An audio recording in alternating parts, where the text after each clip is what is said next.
This is the School Success Podcast, a podcast for school leaders to learn from other school leaders what's working and what's not, and to get inspiration and encouragement, as well as strategies to grow school enrollment, connect with families, retain teachers, recruit teachers, and everything in between. You guys are heroes, and I cannot thank you enough for pouring into this next generation that's coming behind us. My goal is you will take at least one thing away from every episode that you can take back to your school to make it better than it is right now. Please enjoy the School Success Podcast.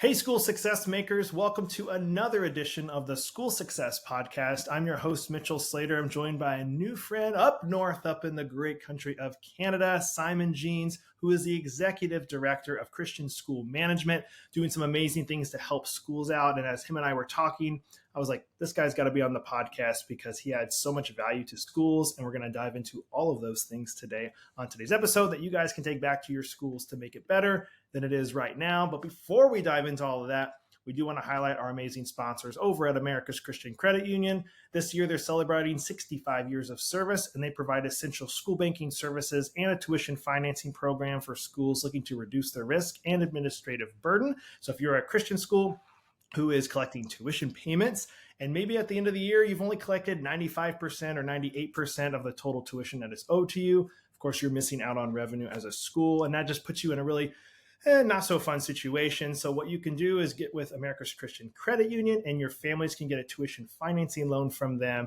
And then you as a school get all the money up front, and then they pay it off just like they would a car payment, but they're paying the credit union directly. And it doesn't cost you as a school anything to do that. So I want you to go check out all their services that they offer and provide to schools. And you can check it all out on their website, americaschristiancu.com/schools. That's americaschristiancu.com/schools. All right, well, as we jump into today's episode, I'm going to pass it off to Simon to introduce himself, and then we'll dive on in. So, Simon, welcome to the podcast today, sir. Thanks so much. It's fantastic to be here. And while I live in Canada, I've lived in the States for 14 years. I'm a dual citizen. I have 4 children. One of them was born in the States. So I have both feet in both countries. It's a lot of fun. It really is. The cultural differences, the different ways of saying words. And I grew up in England, so my accent is a complete mess. But it's been a lot of fun experiencing all the different ways in which people live and think and have their being, so to speak. Thank you for having me on the show. Love it. Well, I start with the same question, and I want to start with you. If I was to come visit you over there in Canada where you're at, what would you say you have to do this to experience the full area that you're at? Maybe it's Canada in general or your specific province or city, but like, what is like, Mitchell, you got to do this and you got to eat this. Is there something specific I'd have to do to experience it all? So my benefit is that I live in Canada. I live in southwestern Ontario. In fact, I'm south of 22 American states, which is always blows people's minds, but it's true. It's true. I'm in about the south as you can get in Canada. But I work almost exclusively in the States. And the issues that Christian schools in the States, Christian schools in Canada, seem very, very similar. They seem very, very similar. And CSM itself began not because we wanted a new business or I needed a new job or anything like that. It was very simple that Christian schools around us kept going out of business. And so if you're somebody listening to this podcast or watching this podcast, you know that's true because you've watched that happen in your neighborhood. You've seen schools in your part of the country go out of business. In some places, it seems more than others, maybe the Northeast or other places that are called more secular than others. But in my experience, every place in the U.S., every place is pretty secular. And the idea that because you're a Christian school, therefore you're given some kind of divine right to exist, obviously is not true. We've closed literally thousands of Christian schools in the 21st century. And so Christian school management came into being very simply to say this: have hope. You have to start somewhere. And the place that we always start, because we're Christians, is that we're a resurrection people. And so our job is to hope and then to ask the right questions. So first of all, it's, are we a resurrection people, Or do we believe that we're destined to fail? Do we believe that we're actually destined to succeed? That doesn't mean that you have a right to succeed or anything like that, but God more often than not wants prosperity for us. That doesn't mean that we're guaranteed prosperity. Indeed, there are many places in the world where to be a Christian and to be a Christian educator is dangerous. And that's not so for us. And yet, our prosperity is not guaranteed. And the way in which we approach our vocation as Christian educators is crucial, is absolutely crucial. We are not destined to close down. I just don't believe that. My colleagues at CSM, there are 12 consultants at CSM right now, none of us believes that we were destined to close down. We were destined to bring the life of Christ into the life of every child in the United States. And that's what we want to do. Love it. Man, I love what you guys are doing, and love that you're able to run it from Canada with all the schools being in the United States that you work with at the moment. But of course, I know if ones in Canada needed your services, you guys could help them as well. Just make sure I don't forget about it. What's the best place I should go to eat real quick? And if I go to Canada, you say, hey, you got to eat this food, or you got to visit this thing to experience Canada. What would you say I got to do? Oh, traditionally, you would have to go to Quebec and eat poutine. Real poutine, not make-believe poutine. Okay, I love poutine, but I'm sure I've never had the legit real poutine, but I love poutine. So I'm thinking you'll also be even better. So that is one of my favorite things to eat. Yeah, it's all about the kind of cheese curds, right? It's all about the kind of cheese curds. I love gravy. So, yeah. All right, good deal. Well, you've been working with schools for a long time. I would love to just dive into some of the main questions we talked about at the beginning. So what are some of the challenges you continue to see pop up in the schools you've worked with and continually worked with? What are these ones that you keep seeing pop up that schools are fighting with, and how should they combat these? How have you helped your schools combat some of these challenges? Yeah, that's awesome, Mitchell. So let's start here.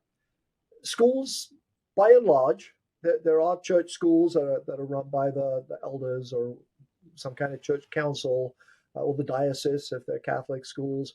But most schools are run through a board of trustees. And the number one most difficult decision the Board of Trustees makes every year is, what should we charge for tuition? And here's the interesting thing. We have never, ever seen a school go out of business because you charge too much tuition. But we have seen tens and hundreds of schools go out of business because they didn't charge enough. So what's the difference between not charging enough and charging too much? Well, if you charge too much, the theory is that you're not affordable. And you go, oh yeah, you want to be affordable, right? And then you say, well, what does a cheap Christian school cost? So I was looking at one today. New schools just opened up in Minnesota, classical Christian school, is charging $6,000. Well, you tell me how that's affordable to somebody living on minimum wage. It's not, is it? It's absurd. Or you tell me that that's affordable to even somebody making $40,000, maybe even $50,000 a year after tax. It doesn't make sense. It's not. Tuition isn't affordable. That's just wrong-headed. What we want to be able to do is to be able to ask people who can afford it to pay what it costs, and to provide support to those who cannot afford it. And there are many, many, many, many Christian families who would love to send their kids to a Christian school. And there are lots of states in the United States now, like Florida, like Iowa with their new STO, like Pennsylvania, that have great programs that enable the school to essentially take state money in order to help their families attend. So that's fantastic. But even with that, you still have to have tuition. Why? Well, it's very simple. You want to pay your teachers. So the number one most difficult question a board faces every year, without shadow of a doubt, is what should tuition be next year? And the answer is equally simple. Enough so that you can pay your teachers well, maintain a safe building, safe learning environment, and ensure that your teachers have excellent opportunities to provide their kids. Because at the bottom of every school is the child. At the bottom in the hierarchy, here's the board, here's the head, here's the teachers, and then here are the kids at the bottom. But let's reverse that. Let's turn that around and say, well, what's the point of the school? The point of the school is not the church or the board or the head or the teachers. The point of the school are the children. Just put them at the top and say, what tuition should we afford? Tuition that gets those children the best possible teachers and gets those teachers the best possible resources in order to teach those children in a safe learning environment. It doesn't seem that hard, does it? But we problematize it every year, and we make terrible, terrible, terrible decisions that require our teachers to live in, some of them in poverty, literally in poverty. I go to schools in the United States where they can and do actually get food stamps. That's a blasphemy. That is appalling. That is not moral at all in any Christian sense of the word. So tuition, there's your number one question. Here's the second most difficult question. And it's the relationship between the principal or the head of school and that governing body, the board of trustees or the church council, if that's the organization. And that has to be rock solid. So if that relationship between the principal and the board is not rock solid, then the school founders. So those are the two basic reasons that schools fail. They don't charge enough, and they don't have a great relationship between the head of school and the board. Cool. So I want to dive into these. I love that you shared both of these because they're both obviously hot topics. And so let's talk about the first one. So the schools that are listening that are going, man, that's hitting home with me. It's resonating. What would you say is the best way for them to start, like working backwards with it? Do they go, we want to pay our teachers X amount, so we take that, multiply it times all the staff, here's all the expenses, like work their way back to go, we need to be making $5 million a year, $2 million a year or whatever to be good, and then divide it by the number of students that they have open seats for? Is that the best? Like, is there a simple little solution that you would suggest for those that are listening to follow? Mitchell, that's great. Maybe you should become a consultant with us. That would be awesome. I can imagine you in a school. Yeah. So just create a plan. You got to start somewhere. Where are you today? Where do you want to be 5 years from now? Divide that by 5. It's not complicated. That doesn't mean it's easy. I'm not trying to give the impression that there are simplistic solutions, but there are simple solutions. And as we know from Jesus, simple is profound, absolutely profound. You know, what do I need to do in order to be saved? Well, do 2 things: love God and love your neighbor as yourself. And then Jesus said this, on these 2 things hang all the law and the prophets. Wow, the whole of the Torah, all of the major and minor prophets, just these 2 things. That's simplicity. That's not simplistic, which is failing to understand the complexity of a situation. But it is simple. It's getting to the nub of it. And so with tuition, we just need to get to the nub of it. Right now, I'm paying my teachers $45,000 a year.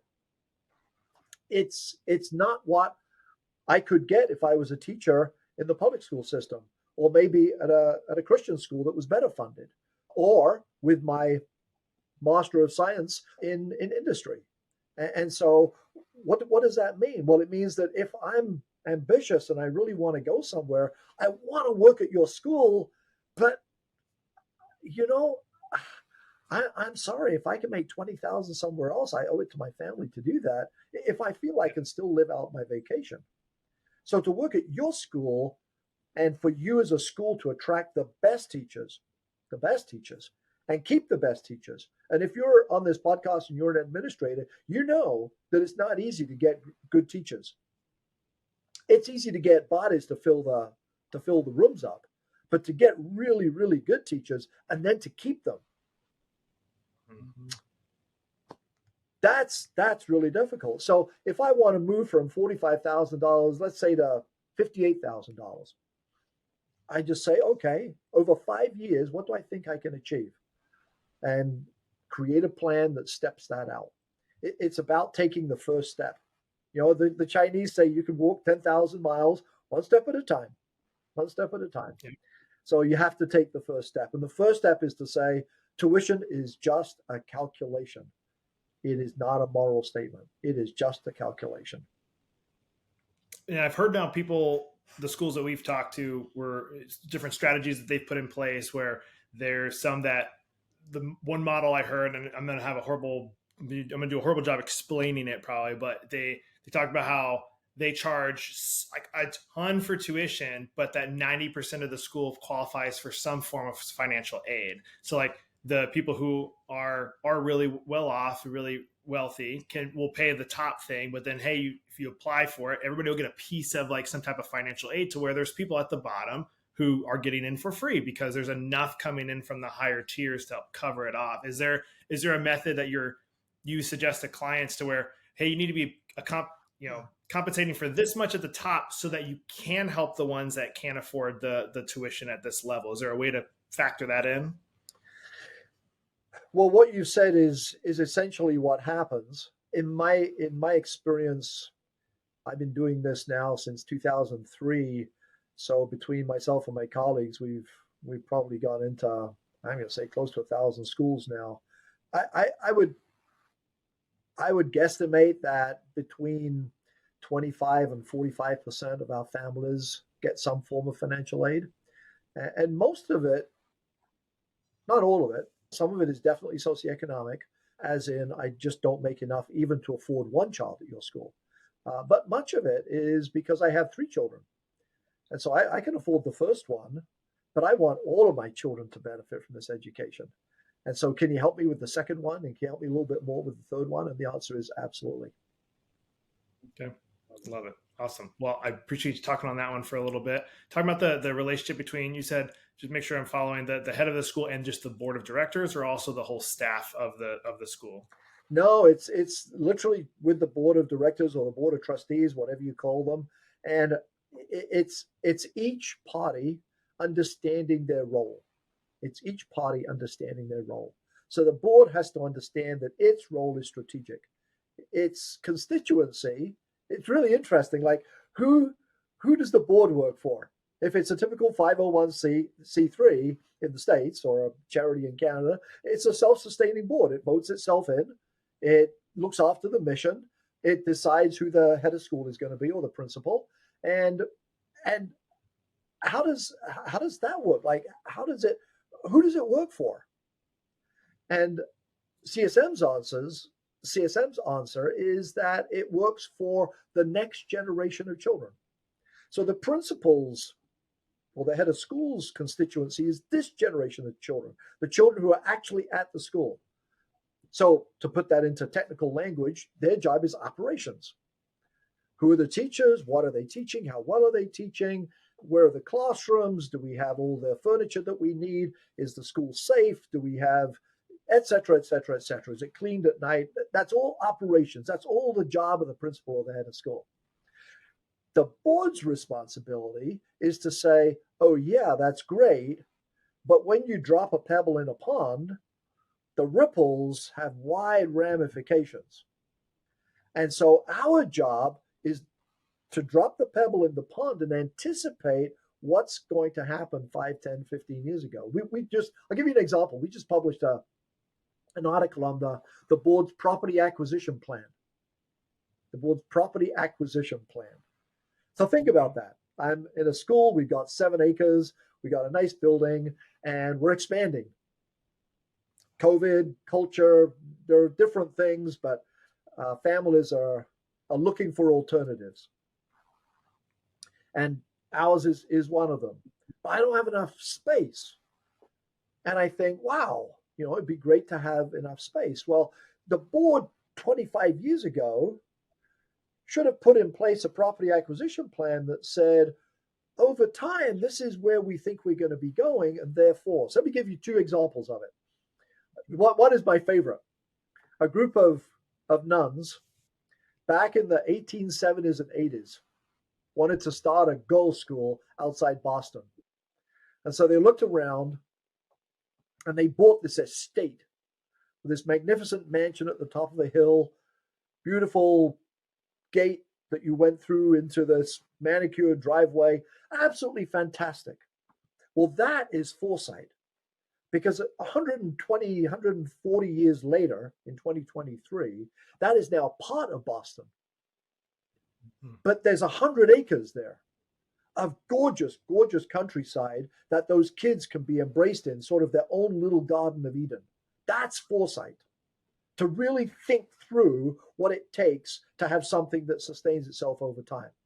Second example, this one I really love, was a board of a Christian school about 25 years ago that decided that it wanted to expand its footprint and make sure that it didn't have any problems with its neighbors because of the athletic lights and because of after school activities and because of traffic and blah, blah, blah, blah, blah. So over 25 years, they bought 2 rows of houses just to knock them down and create a buffer for their neighborhood. Of course, they were going to do something with the space, and when I was there a couple of years back, there was one house left. One house lived in by this elderly woman, probably in her, I'm going to say she was about 76 or 77. And it was in her will that when she died, the school got the house.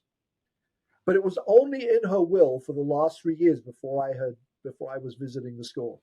The school had been working on her for 22 years and working with her children, because it's a family decision, right? And it was finally decided, and the school was going to be able to. That is foresight. That is being able to think for the next generation of students. Of course, there's lots of things the board has to do with foresight, but that's a really concrete example.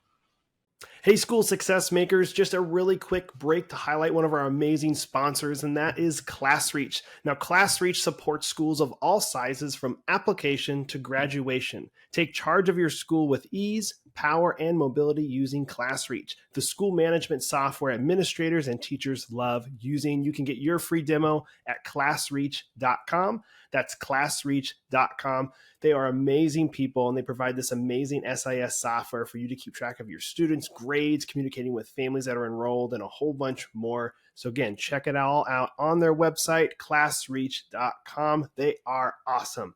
All right, now back to the show.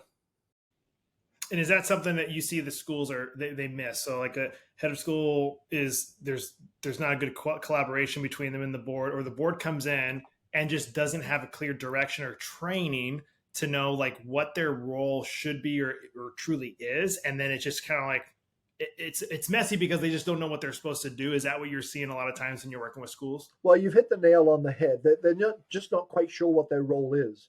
And so because most of them are current parents, like most of them have children at the school. That's why they're so motivated to sit on the board. Consequently, they're really interested in what's going on a daily basis.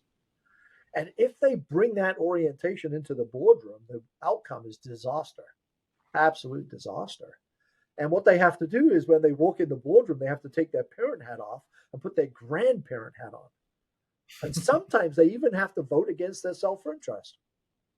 I'm not going to vote for this because we've all agreed that it's a bad idea, even though it would personally benefit my family.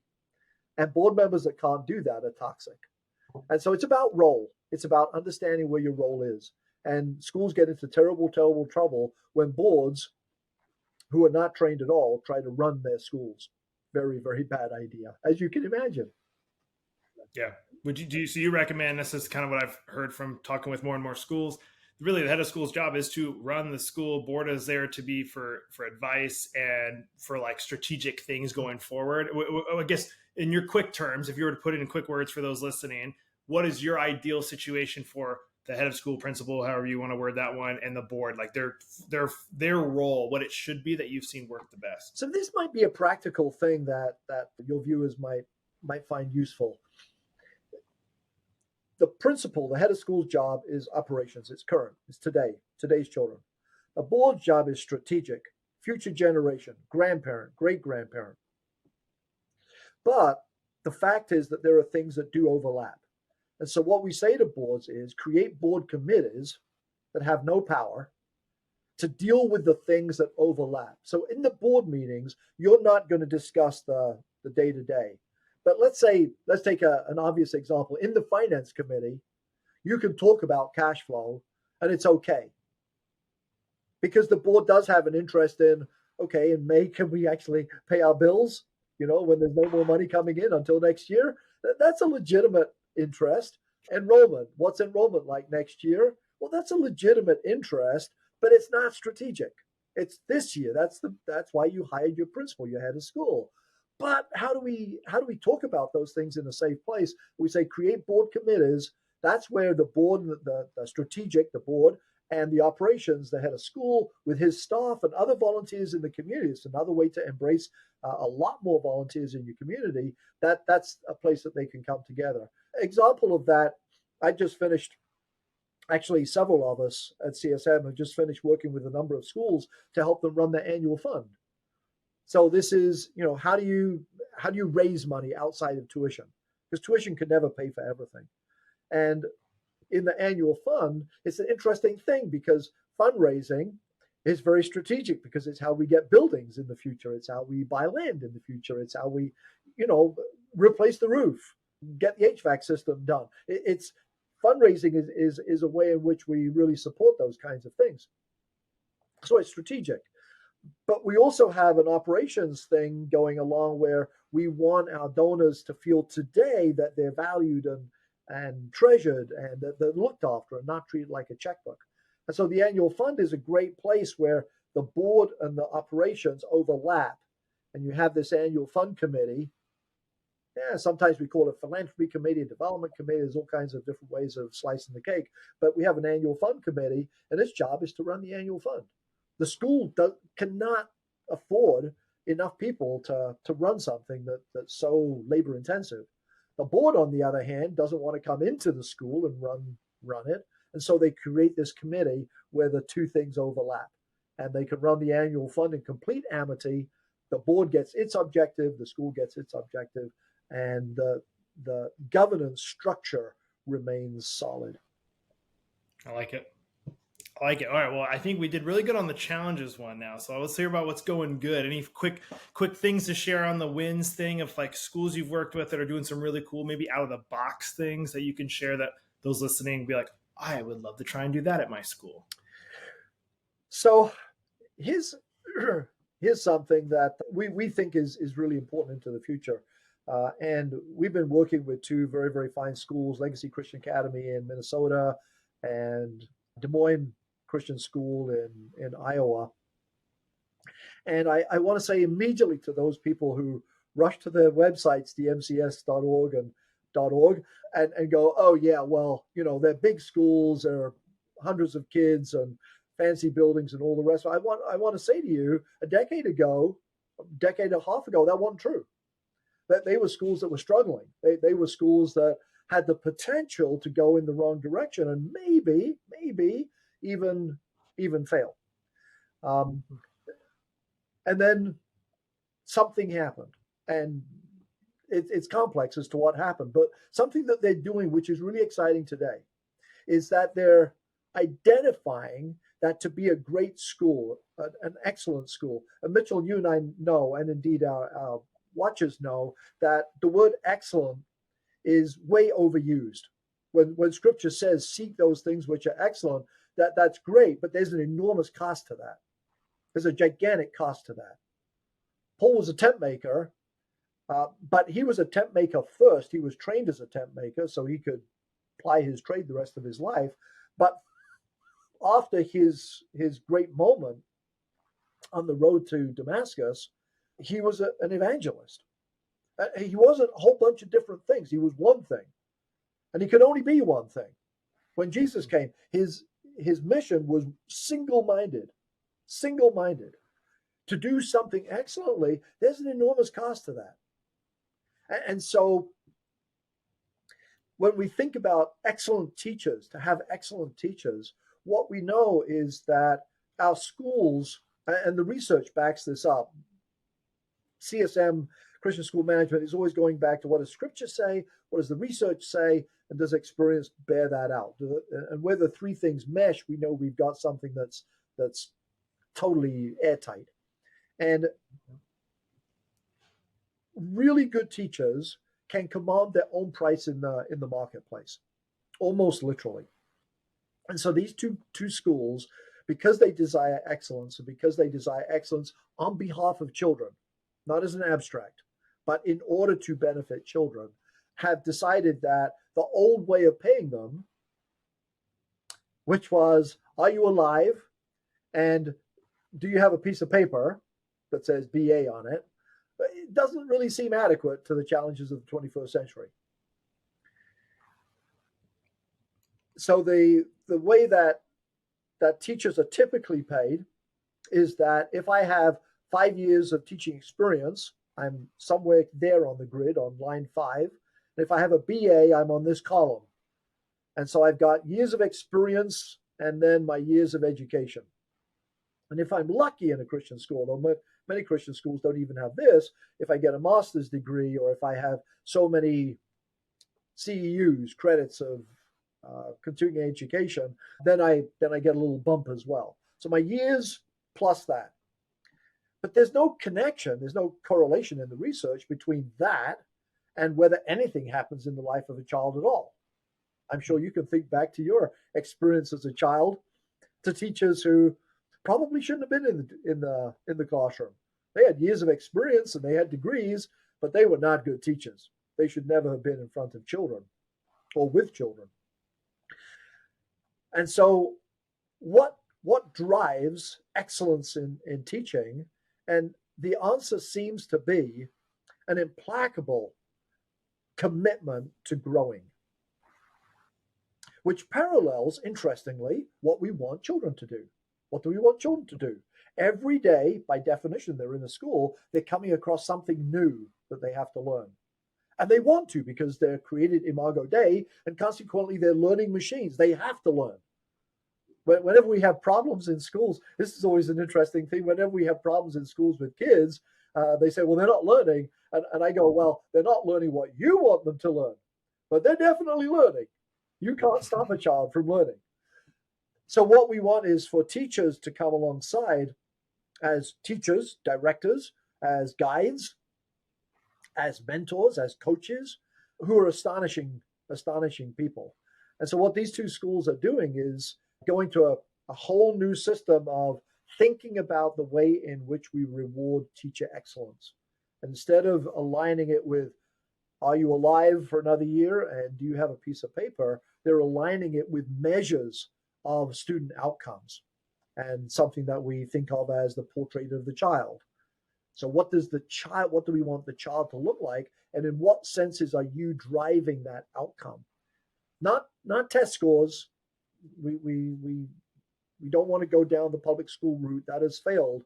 We've tried it in a whole bunch of different public school districts. We can't go down that route, but we can think about the way in which children develop and the impact that teachers have. And we know that outside of parents, the teacher is the number one influence in the life of a child. So their excellence matters, and these two schools are doing something really radical and remarkable. I love it. Well, I love that you've helped them get to that point. I love that they're growing, and thank you for sharing some of the wins that they've been having. I think the best way to wrap up this episode is one final question for you there, Simon. So one piece, if you could do one, if you had one piece of advice to share with the school leaders listening, what would that one piece of advice be? That's actually sort of easy.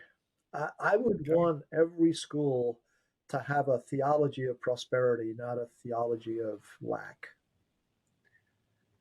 And you see a theology of poverty. You see the theology of poverty in schools where teachers make do. You know, I know the school is short of money, so I'll make do. Or even out of my own salary, which isn't that much to begin with, I'll pay for something myself rather than burden the school. That sort of, we can't afford to landscape the school beautifully because we just don't have the money. Or we can't afford to replace the roof because it just isn't the money. And that theology of poverty that says that somehow our God is a God of negative. And Psalm 23 tells us, no, the Lord is my shepherd. I shall lack nothing. He leads me beside still waters. He leads me along green pastures. He restores my soul. He fills my cup to overflowing. Goodness and mercy shall follow me all the days of my life. That's what we want our schools to have as an attitude. That's awesome. And I hope that they all do. That's awesome, Simon. Thank you for taking time out of your day to be on the podcast. I love your insight. I love the challenges you shared. I think the tuition structure there is going to be super helpful for our listeners. So I'm hoping that, as always, they're able to take one of these back to their school, make it better. So thank you for making me better today and for taking time out of your day to be on here. And I hope to continue our friendship and wish you nothing but the best as you continue to grow in your company as well, Simon. I've so appreciated being with you. Thank you so much. Well, another huge shout out and a thank you to Simon for taking time and being on the podcast today. I love what he's doing to help Christian schools. And I'm hoping, as always, at least one thing from today's episode is something that you can take back to your school and make it better than it is right now. And maybe it's the tuition side, maybe it's the board governance side, something. But there's a lot of really good nuggets from this episode. So please take them, use them, make your school better, make yourself better always. Now, we have some great resources for you guys as school leaders, so please make sure to check them out. One of them is our Facebook group, private Facebook group just for school leaders called School Success Makers. I'm personally in there. I'd love to see you in there as well. So go over there and join the School Success Makers private Facebook group. And then also on our website, schoolsuccessmakers.com. In the top right corner, we currently have a button there to get the School Success Report. It goes out weekly with different articles.